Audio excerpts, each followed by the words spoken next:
I just want to talk a little bit about thoughts today.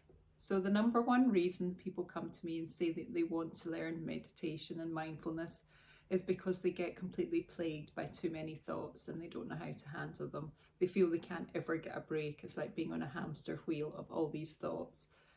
Now, the average human has about 60,000 thoughts every day. That's a lot of thoughts. A lot of them are the same thoughts every day. I think it's over 80% are the same thoughts that we've been thinking, which when they're negative can really get you down.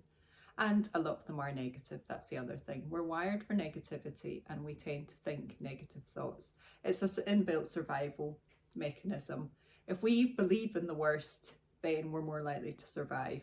So it's all part of being human. It's the equipment that we've been born with, and really we've got to learn ourselves how to deal with it, and we can deal with it. And the first stage of that is understanding a little bit more about thoughts.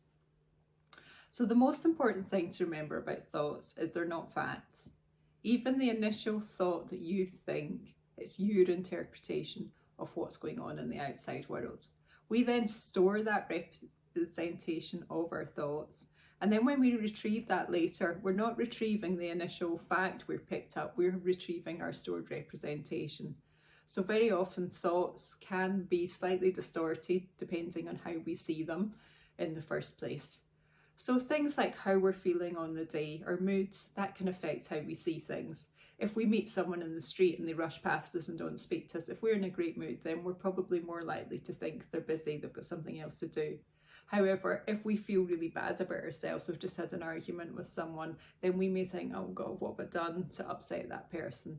So very much our own moods and our own experiences can affect how we pick up things from the outside world. So it's really important to remember thoughts aren't facts.